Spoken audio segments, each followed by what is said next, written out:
Hello everyone, let me introduce myself. My name is Rini Sregar from the Economic Study Program, Faculty of Economics, State University of Medan. In this video, I would like to discuss firstly, the conclusion of Group 4 material, namely the issue of poverty and inequality and policies to address them.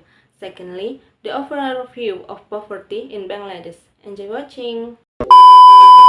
Poverty is a condition where a person or household is unable to meet their basic living needs properly, such as food, clothing, shelter, education, and health. Poverty is caused by several primary factors: low education and skills, which limit job opportunities, unemployment and limited job opportunities, and unstable incomes, particularly in the informal sector. Furthermore, limited access to capital, land, and infrastructure makes it difficult for communities to increase productivity. Other factors, such as uneven economic growth and rising price of basic necessities, also exacerbate the situation by reducing the purchasing power of low-income communities.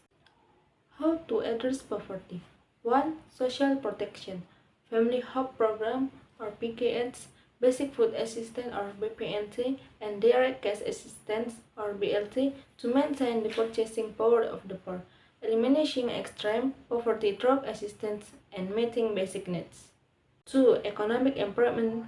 People's business credit or cure and support for MSMEs so that people can start productive business, improving human resource quality, improving access to education and health, and preventing stunting. 3.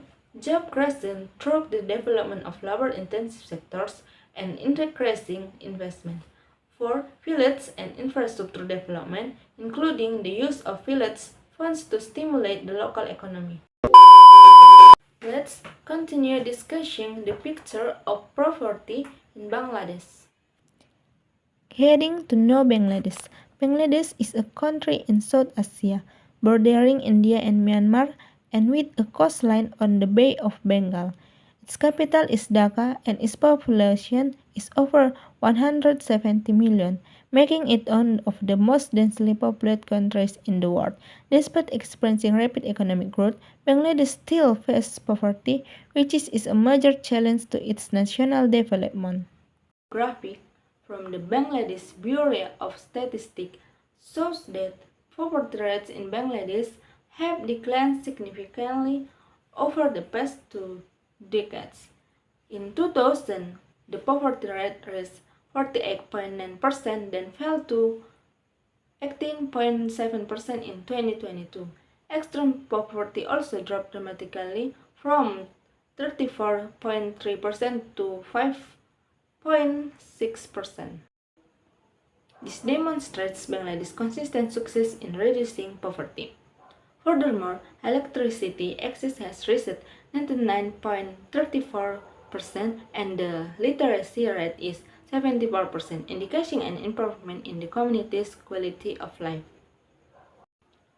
However, despite the decline in poverty, income inequality has actually increased, as evidenced by the Gini ratio rising to 0.499 in 2022.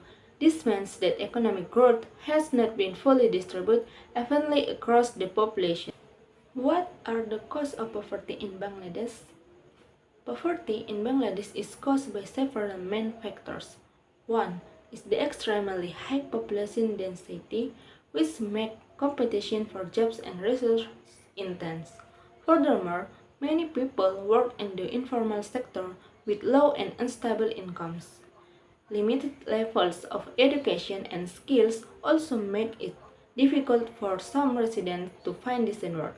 Another important factor is Bangladesh's geographical location, which is prone to floods and cyclones, which frequently damage homes, agricultural land, and a source of income. All of the factors are interconnected and contribute to the high poverty rate in the country. Bangladeshi government steps to address poverty. To address poverty, the Bangladeshi government has implemented various integrated policies. First, the government implements social safety net programs that provide cash assistance and food assistance to poor families, the elderly, and other vulnerable groups. This program aims to maintain people's purchasing power and meet their basic needs. Second, the government supports the development of microcredit through institutions like Grameen Bank. This program provides small loans to low-income communities, particularly women, so they can start small businesses and increase family income. Third, the government is encouraging the growth of the garment and textile industry as a key sector for job creation. This industry has employed millions of workers and is one of the country's largest source of foreign exchange.